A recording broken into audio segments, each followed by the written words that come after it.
मौजूदा सरकार के प्रवक्ता के तौर पर मुखर तरीके से अपनी पार्टी का पक्ष पूरी बेबाकी के साथ रखते हैं। तो प्लीज वेलकम श्री अभिषेक झा जी। बहुत बहुत जोरदार तालियों के साथ अभिषेक जी का स्वागत किया जाए मंच पर। युवाओं की आज की तारीख में राजनीति में कितनी अहमियत है, क्या अवसर मिल पा रहे हैं उनको? निश्चित रूप से आप देख सकते हैं कि हमारे गठबंधन को ही आप देख लीजिए।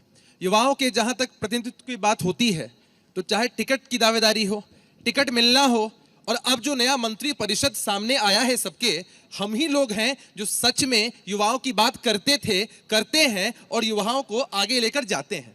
हमारे लिए युवा का मतलब ये नहीं होता है कि खास परिवार, खास वंश से आए कोई व्यक्ति जिनके पास इतनी मेधा और प्रतिभा न भी हो तो भी उन्हें जबरदस्ती राजनीति में थोप दिया जाए। वो नॉन सीरियस ही हो पॉलिटिक्स के लिए, लेकिन फिर भी वो आगे अपनी राजनीति को कंटिन्यू करें।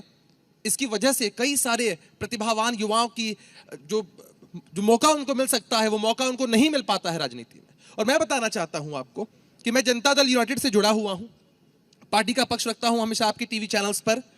मैं भी एक युवा हूं, अभी मेरी उम्र भी कम है, लेकिन इस पार्टी ने मुझे इतना सम्मान दिया कि आज मैं आपके सामने बैठकर वैशाली की स्थिति पर पक्ष रख पाता हूं पार्टी का। बिहार के जो आम युवा हैं उनकी बात कर पाता हूं, उनके मुद्दे डिस्कस कर पाता हूं। और दूसरी बात कि आपने तो मेरे साथ सवाल के साथ शुरुआत की, मैं धन्यवाद देना चाहता हूं आपके चैनल को कि हम सब एक बात को कहते हैं कि असली जननेता, असली राजनेता वो होता है जो जनता के बीच जाकर जनता से संवाद करता है, जनता की बातों को समझता है।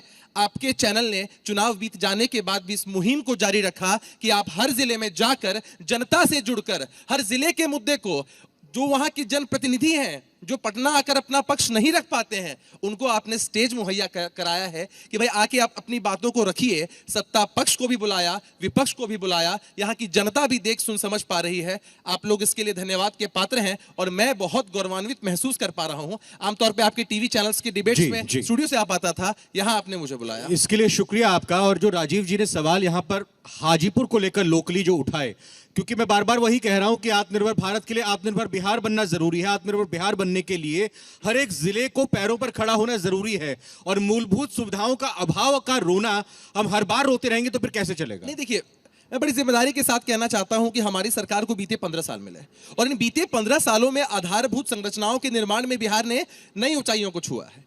हमने जो भी आधारभूत संरचनाएं थी उनका निर्माण किया, और जहां आप ये समझिए ना कि कहीं हमको किसी उद्योग को लगाना है, यह बात सच है कि हम किसी समुद्र के तट के किनारे नहीं है, हमारे पास जो संसाधन है वो लिमिटेड है, लेकिन उन सब के बावजूद अगर हम किसी मकान को पहले बनाते हैं, गड्ढा मिला था हमें, हमने उस गड्ढे को भरा, वहां पर मकान का निर्माण कराया और अब उस मकान को सजाया जाएगा। तो जिम्मेदारी के साथ मैं कह रहा हूं कि आने वाले जो 5 साल हैं बिहार के लिए स्वर्णिम काल होंगे। जो भी आधारभूत संरचनाएं थी, स्वास्थ्य के क्षेत्र में हो, शिक्षा के क्षेत्र में हो या किसी भी क्षेत्र में हो, हर एक क्षेत्र में अब बिहार आगे नई गति से विकास करेगा और इसमें कहीं कोई दो राय नहीं है। हम जानते थे कि बिहार हमको किस स्थिति में मिला था। आप ये समझिए कि लोग कहते हैं कि भाई कैसे नौकरियां मिल पाएंगी। नौकरियों के लिए सबसे जरूरी यह है कि स्किल डेवलपमेंट हो पाए। हमारे कुशल युवा प्रोग्राम को आप देख लीजिए, हर जिले में मेगा स्किल डेवलपमेंट के लिए सेंटर्स खुलने हैं।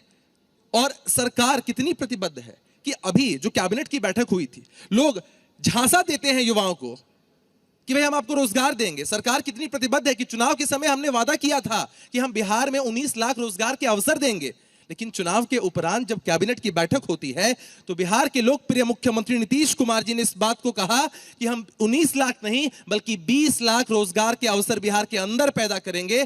और मैं समझता हूं कि यह बिहार के युवाओं के लिए एक ऊर्जा प्रदान करने वाली राजीव बात रंजन है। जी, एक संक्षेप में आप आखिरी बात क्या कहना चाहेंगे, युवाओं को लेकर क्या संदेश देना चाहेंगे? अभिषेक। युवाओं से मेरी अपील राजनीति के विषय में भी है रविंद्र जी। से होता है ना कि अधिकांश तौर पर आप देखते हैं कि हर इंसान अपनी रोजी रोटी के लिए लगा रहता है और सोचता है कि भाई उसका जीवन कैसे आगे बढ़े, लेकिन समझने की जरूरत है कि देश में 4 स्तंभ हैं। 4 स्तंभ में जो पॉलिटिकल स्तंभ होता है, जो विधायिका होती है, उसकी एक अहमियत है। दूसरी अहमियत आप लोग भी निभाते हैं, लेकिन विधायिका की तरफ, पॉलिटिक्स की तरफ युवाओं का रुझान आप देखें तो कम रहता है। लोग समझते हैं, अपने डाइनिंग टेबल पे बैठते हैं, अपने ड्राइंग रूम में बैठते हैं और सिर्फ क्रिटिसाइज करते हैं टीवी चैनल्स देखकर कि ये नहीं हो पाया, वो नहीं हो पाया। मेरा आग्रह है युवाओं से कि आपको भी एक अपनी भागीदारी सुनिश्चित करनी चाहिए ताकि आप भी पॉलिसी मेकिंग का पार्ट बन सके। आप पॉलिसी मेकिंग का पार्ट बन पाएंगे तब जाकर आपकी आवाज और बुलंद होगी। आपकी बातों के साथ बहुत बहुत धन्यवाद।